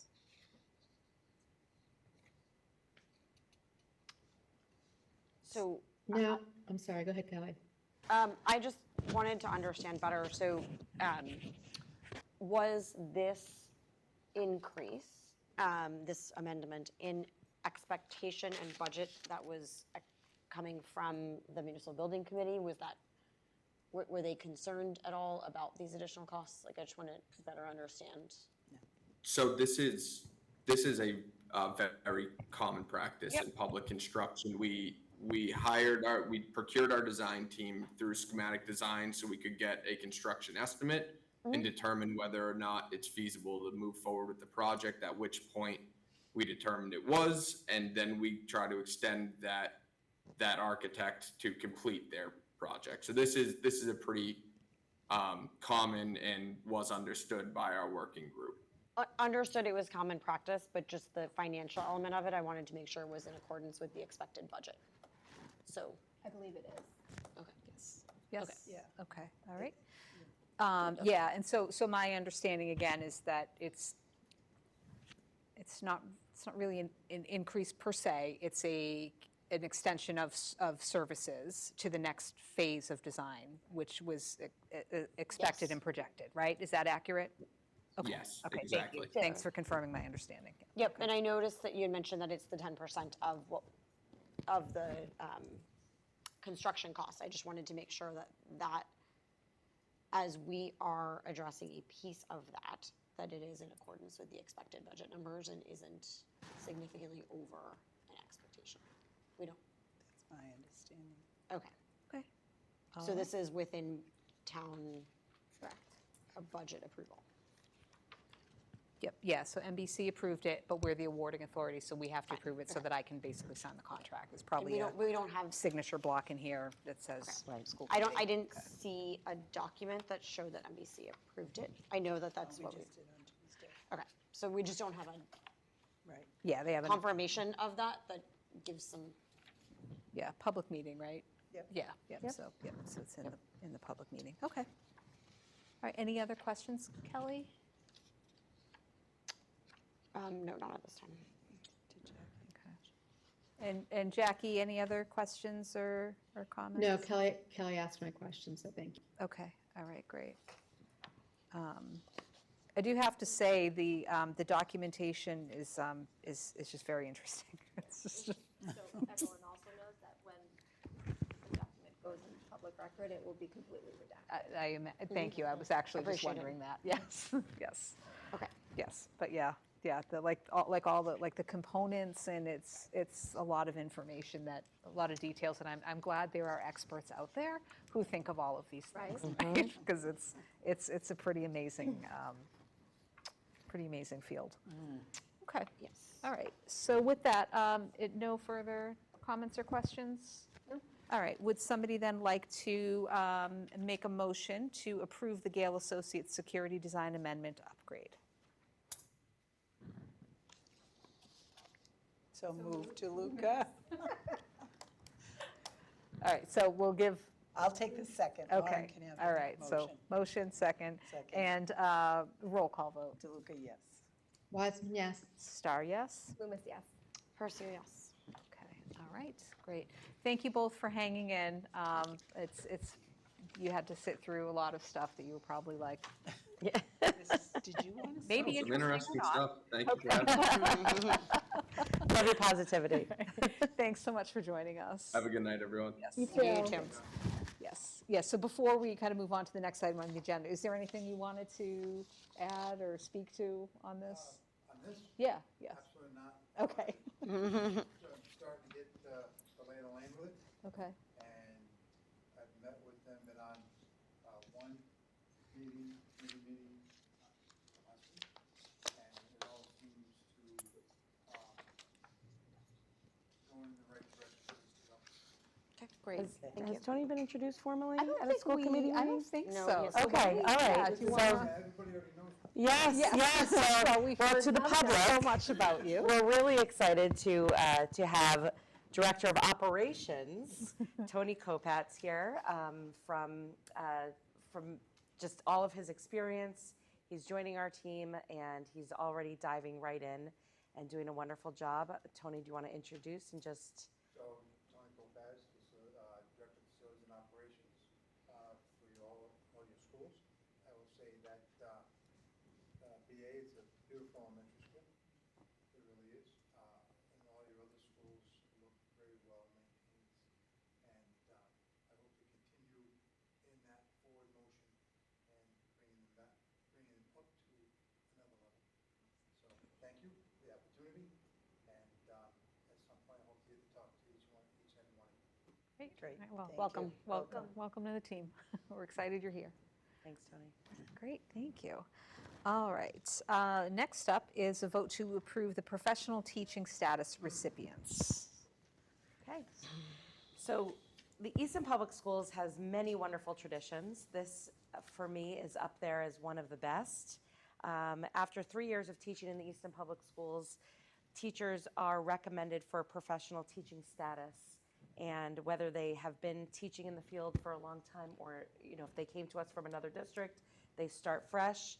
And after 3 years of being here, they are recommended for professional teaching status. This year, we have 18 teachers that are being recommended. This is a large class. Yes. Which we are really excited about. There's 3 from Blanche Ames, 5 from Richardson Olmsted, 8 from Easton Middle School, and 2 from Olive Ames High School.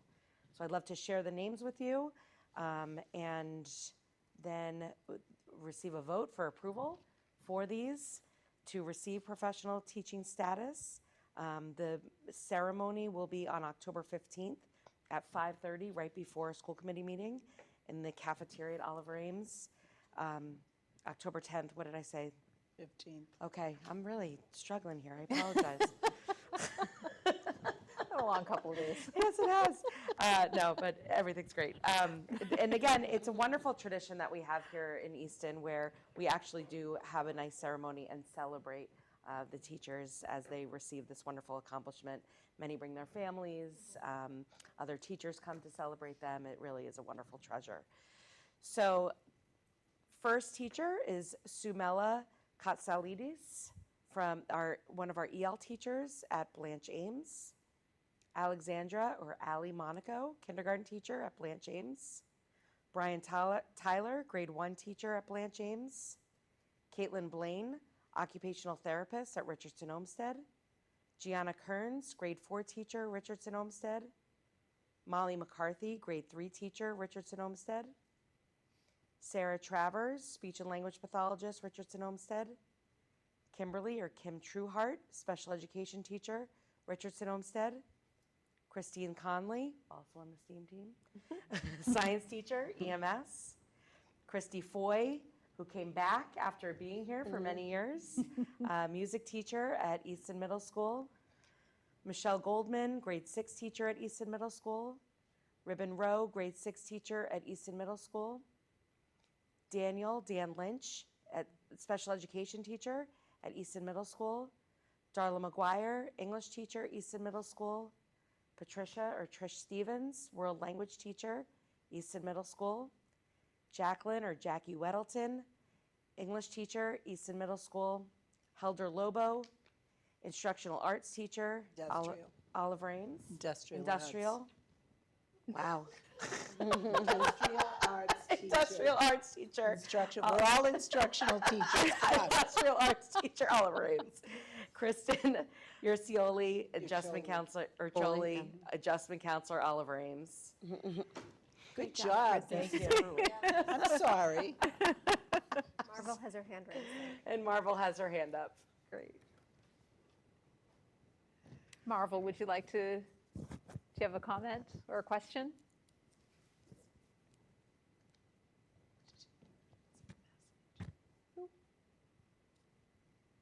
Maybe not. Okay. If you're speaking, you're on mute, or we can't hear you. And if not, don't feel compelled to speak if you didn't intend to raise your hand. I do that in meetings all the time. No, I did. I'm sorry. I don't think I was the panelist. That's why. Okay. I just had a question regarding the ceremony. Is it open to students as well? I just think it'd be a good opportunity for a lot of the students to see their teachers in these getting these accomplishments and outside of the school kind of persona, if that makes sense. That's a great idea. That is a great idea, Marvel. I will bring that back to Dr. Cabral, and we will. Yeah, so thoughtful. I know. And we will definitely. That's a great feedback, Marvel. Thank you. We will get back to you on that. Thank you. Awesome. Love that idea. All right. Any questions or comments from school committee before we vote? And what a fun thing to get to vote on. This is a really great tradition. There are some absolutely wonderful humans on us. Yes. Absolutely. Absolutely. It's funny, I have a couple of friends who have kids who have names, the same names as on this. I'm like, oh, no, that's not her. No, she's 7. Right? So anyway, all right. So I would like to make a motion to approve the professional teaching status recipients that were presented to us by Assistant Superintendent Pruitt. Can I get a second? Second, Loomis. Roll call votes. DeLuca, yes. Wiseman, yes. Star, yes. Loomis, yes. Percio, yes. Great. All right. Next up, our arguably favorite agenda item of any night is our student representative to the school committee update. So Marvel, you're on? Okay. Yes, thank you. Appreciate it, by the way. Today is going to be kind of short and quick, and it's going to be more focused on OA, but I'm happy to take any requests or recommendations or questions for any of the schools for next time. Okay. So first off, recently the 9th and 10th graders had an assembly that was brought in by Eastern Wings of Hope, where they had a speaker named Mr. Stephen Hill. He spoke again specifically to the 9th and 10th graders about his experience and journey through substance misuse. And I personally, I've heard a lot of great things when I was there. I really enjoyed the talk because it was just very I guess, eye-opening about like the various perspectives and this wide range of routes that occur like under this large umbrella of substance misuse. I think we often have this misconception, especially at a young age, that like substance misuse only looks one way and that's like a general stereotype, but I think he really broke that down. His journey also encompassed a lot of relatable aspects for the students because he like started like his first encounter with substances was around the same age as the freshmen and the sophomores, so that was really interesting as well, and I think that helped a lot of them, at least what I heard was that helped a lot of them kind of put it into perspective. And then he's also part of like a lot of sports that the students were too, so that was another way to be relatable. But yeah, a lot of students stayed after, which was really, sweet. They spoke with him and like engaged in the conversation through the actual assembly with some really great questions. And then we had our first late start yesterday. I'm pretty sure, yeah, yesterday. And I personally, and I know a lot of my friends, and I've just heard a lot of great feedback because that extra hour may seem very small, but my sleep schedule really enjoyed that, and I think a lot of others did too. But it was great. It was very smooth transitioning too. It was kind of funny though because we felt like lunch kind of came really early and stuff like that, and the school day went by really quickly, which is very great.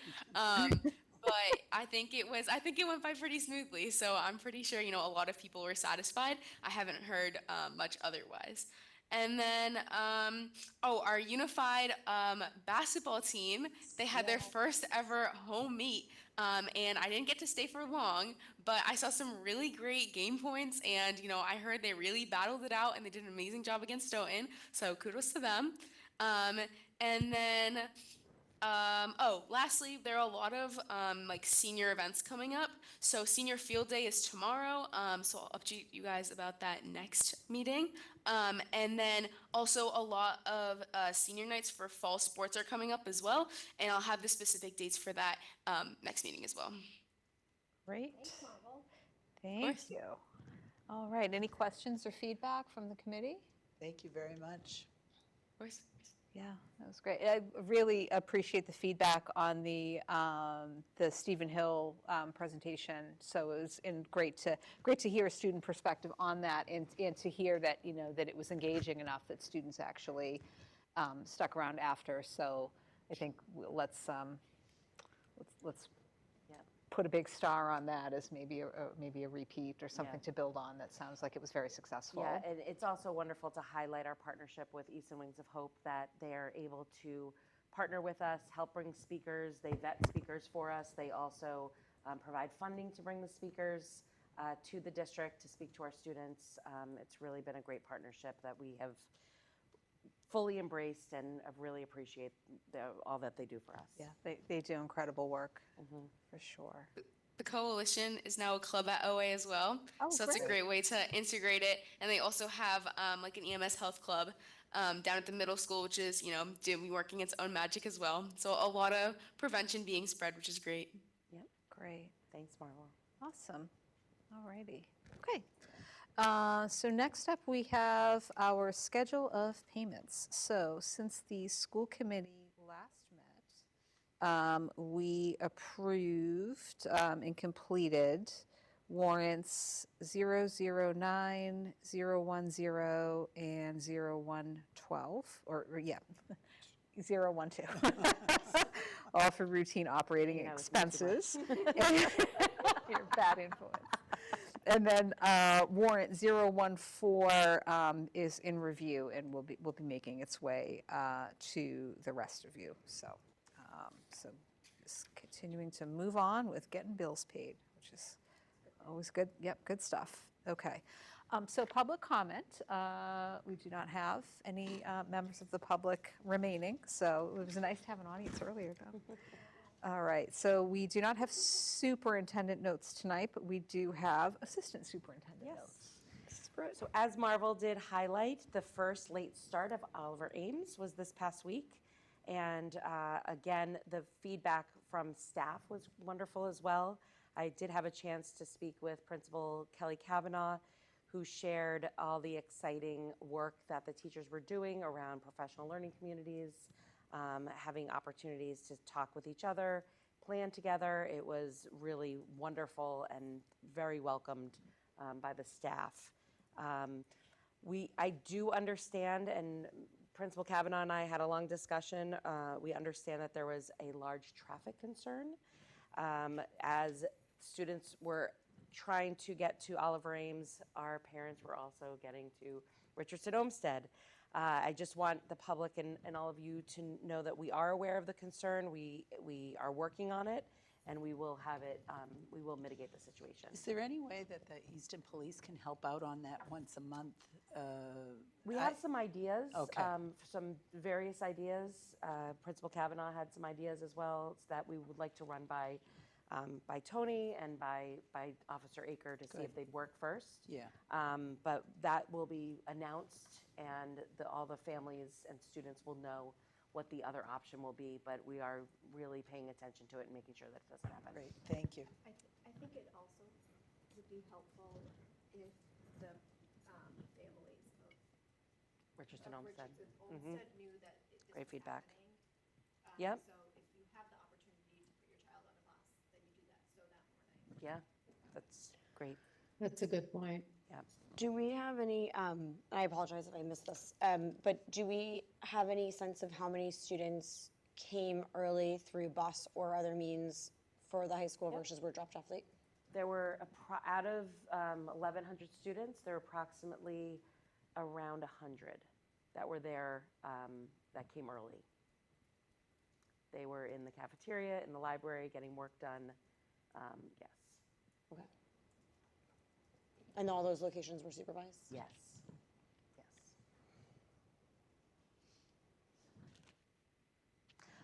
Okay. Any other questions about late start? Nope. All right. Thank you. So the other thing I just want to bring to your attention, October 2nd, as I referenced before, we have a wonderful event at the middle school, Pathways to Your Future, from 8 o'clock to 12 o'clock. You're more than welcome to attend. This is an opportunity for students to be exposed to STEM or STEAM careers.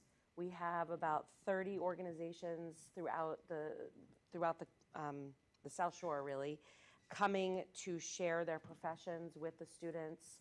We have some clubs coming from Oliver Ames as well. The students will have a passport to bring from table to table. They will be exposed to one of the careers, and then their passport will fill up and they will be entered into a raffle for a prize. Cool. So all grades 6 through 8 will be attending this. And on the other side of attending the fair, they will be getting their school pictures taken. So that is how it's organized. We also have Representative Carol Doherty will be coming and will be manning a table as well, which will be wonderful as she shares some of the policies that are done at the State House around STEAM initiatives. Can you just repeat the date and time one more time? It is October 2nd from 8 o'clock to 12 o'clock. Oh, okay, next week. Okay. Yep. And that's all I have for you. Did you provide an update on how H Block is going as well? H Block, so the feedback I've heard from H Block has been wonderful. The students have been selecting where to go, and teachers have been actually assigning students that need extra help as well. Okay. So I will dive deeper and get more specific feedback, but what I've been hearing so far, and Marvel, she has her hand up. So Marvel, if you'd like to also share a little bit about H Block, that would be great. Yeah, I think so far a lot of people are starting to like warm up to it, especially as like all of the meetings, because a lot of like the grade meetings and like the assemblies have been held during H Block, so no one really had like a full sense of like kind of like that independency, while also like the I get to go where I need help the most type of like feeling yet. But I feel like now that the assemblies are over, I guess a majority of them are over, a lot of students are finding it actually really helpful. There were some like concerns about like places like, when like places get like filled up, or like some teachers like book certain like H blocks for like certain meetings with like certain classes, and like a lot of people have like said certain things about that. But at the same time, I think it's like starting off pretty smoothly, and it's like I think people are again warming up to it, and at the same time just getting used to it. I think a lot of it takes getting used to, and after that it'll be pretty likable, I guess, if that makes sense. Sorry.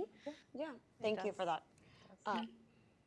Yeah, it would be great to get more information on it. I did get one inquiry as to whether teachers can take themselves out of H block, out of availability for H block due to a department meeting or some other meeting that they're hosting. So I don't know if that's something that's feasible, but it'd probably be worth understanding. Not permanently, just like on Friday during H block, I'm not available for whatever reason. So they make themselves unavailable.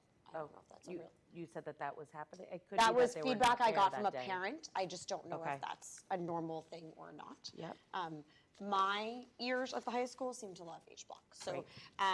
but that's a bias that I'm getting. It is, coming from students who either recently were at the middle school or a couple years out that had focus periods, so they do see the merits and benefits of H block. As Marvel said, it seems to be evolving very nicely.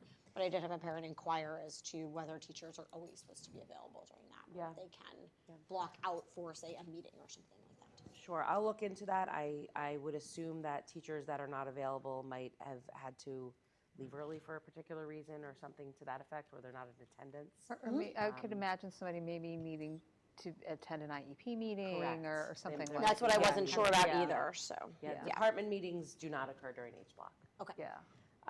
I also, one more thing I just want to highlight is when Marvel talked about the unified basketball game, it was absolutely remarkable. Actually, Marvel and I were cheering together at one point. And it was, I just really want to commend Director of Special Services, Craig Davidson, our athletic director, Mary McDonald, and of course, Principal Kavanaugh for really making this happen. We had Principal Kavanaugh, Mr. Flanagan, and Mr. Davidson refereeing the game, which was fantastic. That's awesome. But also the staff that came out to support, of course, the families. The girls' lacrosse team was there supporting them.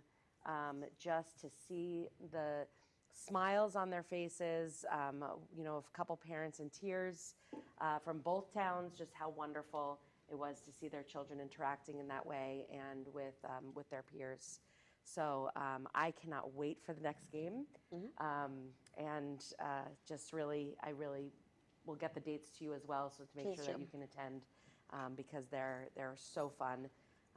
And it's a little bit more condensed. The track and field is kind of all over the place, but this is the basketball game. It's really condensed, and just to see the patients, how they cheer for each other, regardless of team. It was a wonderful, wonderful event. What a great way to end the day. Thank you.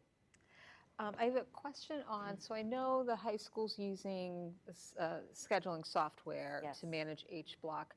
Are we, or did we roll that out for focus block in the middle schools? Was that a discussion point? It's not part of the middle school yet. Okay. Yeah, that has not been Okay. been rolled out yet Okay, at the right. middle school. Okay, all right. Well, hopefully if we see if it succeeds, Yeah. maybe that can be something to make that work smoothly as well. Yes. Okay, all right. So any school committee notes, Nancy? I have nothing, thank you. Really? All right. I'm shocked. Well, I don't know, school pictures are happening, and, which is amazing to me because you take a picture in September and they change so much, but. Yes. Yeah. So, but whatever, it's all good. No, I Okay. think nothing. All good, okay. Move on. Jackie? And nothing tonight, thank you. Okay. See, ask her. Really? Really? Come I know, on. I'm out and about so much these I days. know, absolutely. Right. The heartbeat of Easton. There you go. All right, Lauren? I don't have anything either. Really? Okay, ask All her. right. Laura, really? You feel very picked on, don't you? I do. Don't I'm mean to being pick on persecuted you. here. No. Because you're in the middle of everything. I You've know. always got You got know it. some news for One of us. your committees doesn't have it too. All right. Okay, Kelly. Our next meeting is in a couple of weeks. Okay, so just a couple of quick things. I do hear great things about the start of the year from the various schools that my kids are in. It does seem like things are starting out very nicely, which is fantastic. And lots of lots of positive feedback on the late start day. I think at this point, the kids were ready for a little bit of a break. And so it was very positive that way as well. Just a reminder to, the NRT Festival is Sunday, October 6th. And the Human Rights Committee always has a table there. So I just wanted to point that out, as well as a number of organizations will have events there as well. And I think that is everything. Okay. All right. Here we go, Jen. Yeah, I got a lot. Music, sports, let's go. No, it's actually not even like fun stuff. Well, I shouldn't say that, that's terrible. Thank you for the reminder about the Harvest Fair, because I believe that the Superintendent's Advisory Committee will have a table there as well. So thank you to, I think it was Elizabeth Starr at the high school who secured that table. So it'll be great to have a presence for Easton Public Schools there. And we appreciate her work with getting us organized for that. That's really great. Okay, so the CPAC, our special ed PAC, a couple of things. We have been lucky in this district to have an incredibly robust, well-organized, and unbelievably effective CPAC for many, many years. And that has been mostly the fruit of two extremely dedicated leaders and the other leaders who have come before them. So one of them moved on from the CPAC, is still an active volunteer, but her child has graduated. So, and then the other one has children graduating this year. So the CPAC is very much in need of successor leadership. So right now, due to just a confluence of events, they basically have just the current president. So she is really looking for support. We talked about it at the Superintendent's Advisory Committee on Monday, and one of the channels that we brought up was to reach out to the PAC leadership at each of the schools that have PACs or PTAs to see if they could tap into that volunteer base and see if folks would be interested. So if anybody is listening or watching and is interested in supporting or learning more about the CPAC, particularly for leadership roles, please reach out to the president, who's Rachel Alterman. And the CPAC does have its Ability Awareness Days will be at RO. Yes, thank you. So the 16th and 18th of October, which is a Wednesday and a Friday. So it takes place during the school day, and the volunteer shifts are generally designed for an AM shift and a PM shift, but any volunteer time that folks have available, they will accommodate. So they are looking for volunteers. There's a link on the CPAC Facebook page. And it's, for those unfamiliar with it, it's an amazing volunteer opportunity. So each fourth grade class comes through centers that explore different abilities. So the students have the ability to learn about different abilities and differences, and maybe get a little hands-on experience of what it might be like to be dealing with a physical challenge or a learning challenge. So it does an amazing job of reducing stigma, providing education, and increasing empathy. I'm very, I think the first one was when one of my kids who's in college was in fourth grade. So it's been running for many years. Took a break during COVID. I'm excited that it's back, but they definitely need a lot of volunteers. Volunteers need to have no experience. There will be other experienced volunteers and educators there the whole day. So you just need a Corey. So if anybody can volunteer. And if they don't have enough volunteers, which they're still desperately in need of, the program can't carry on. Right, yeah, it had to be rescheduled from the spring because of a lack of volunteers. So hopefully they'll have enough volunteers to run it, because really with that many students coming through, so many hands-on stations, you need a lot of adults in the room. So anyway, just a plug to, if you're interested, again, reach out to the CPAC president. You can reach out to me. I can put you in touch with them. Let's see, what else did I have? Athletics, I will just do a quick athletic plug. because the fall teams are perpetually just unbelievably good. It's really, it's the best way to start the year. The soccer team, boys soccer team in particular, I think is named as one of the top 25 teams in the country by a soccer coaches association, which is a huge accomplishment for Coach Barada, and consistently named as one of the top programs in the state by any of the local papers. So the boys soccer team is certainly in the running for having a great season they're off to, and so many of the teams are off to a great start. So I don't want to get too bogged down because I'll miss something, but I just need to give a shout out also to the cross country teams, particularly girls.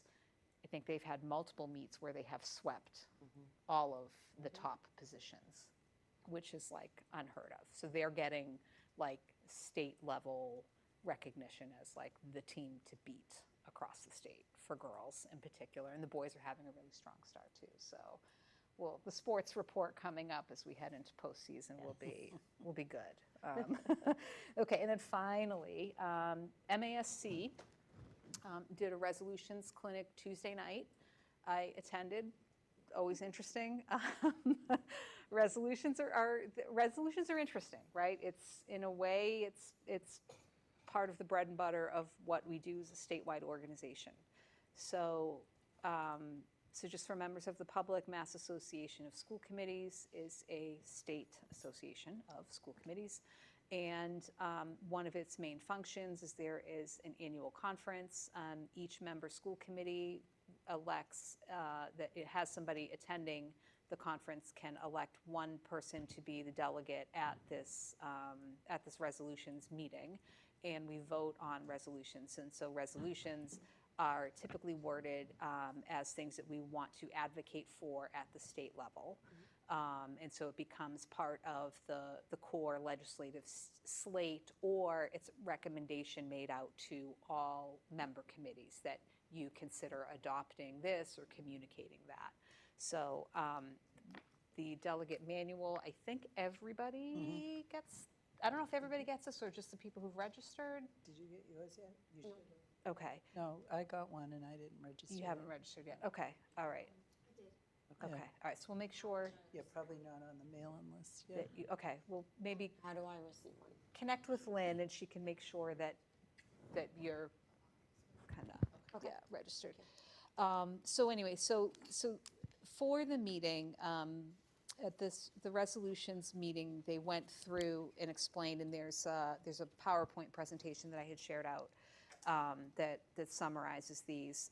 But there are a total of 10 new resolutions, and then a series of expiring resolutions, which relate to some of the ones that we had discussed back in the spring that some other member districts have advocated for continuing to sponsor. So the materials are out there. I would encourage committee members to read through them in advance so that we can be prepared to have a discussion ahead of the joint conference, which is the first week of November. I know I'm going. I think Nancy's intending to go.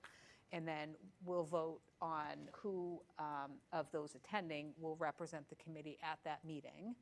So we can have one vote at the meeting. And then I'll check what we did last year, but I think last year we discussed the resolutions, and I was the delegate, so we discussed and got a sense for where the school committee felt on the different resolutions, but I don't think we took like a binding vote because the resolutions can be amended in the meeting. So it's more about just the committee kind of having an opportunity to share its opinions so that the delegate is representing their understanding of the sentiment of the committee. So anyway, there's a little bit of homework there. So I just wanted to apprise you all of that so that you can do that over the next couple of weeks. And then at the meeting in late October, we'll have a more substantive presentation on that. Okay, then if you can let me know when you can get one for me, that'd be great. Okay. Thank you. All right, and then my final update is the Promoting a Sustainable Easton, or PACE committee, had its second meeting last week. great attendance, great involvement. It was broadcast last week, and so the recording should be out there if anybody has 4 hours to spare and would like to join. But really, truly, lots of good questions, lots of really good discussion, and then there were, at the next meeting, there'll be a particular focus on some questions relating to the schools, and then the following meeting, we'll get more into the town side of things. So that would probably be a particularly good meeting for committee members to When is that to meeting? tune into. That is October, I believe, 9th at 5:30 p.m. It was actually very interesting. I mean, I've been on budget subcommittee for a long time. I've been doing this a long time, and I was still learning things. It was really very interesting. Yeah, I think the chair and the chair and co-chair of the committee have done a really great job of organizing, running the meeting, keeping discussion going. It's a very interesting group of people who bring a lot of different points of view.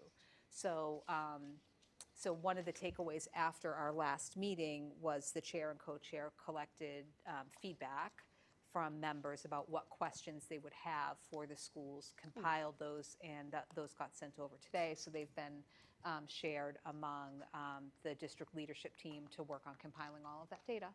And so we'll take a deep dive And into some of those questions. I'm sorry, where does this meeting take place?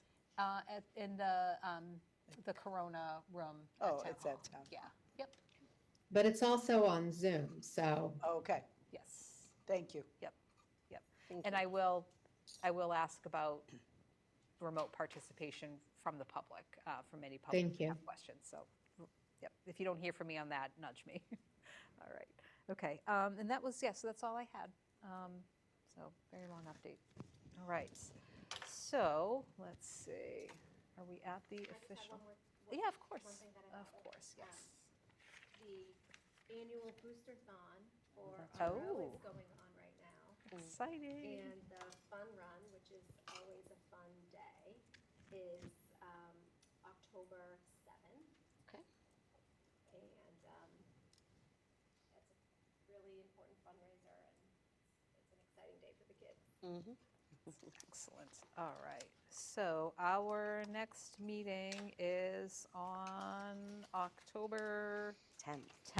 Okay, and it is at 6:30 because it follows the professional teacher status event, which will be in the cafeteria. So next meeting, 6:30 on October 10th. And with that, would somebody like to make a motion to adjourn? So moved, Loomis. And can I get a second? Percio, second. Roll call vote. DeLuca, yes.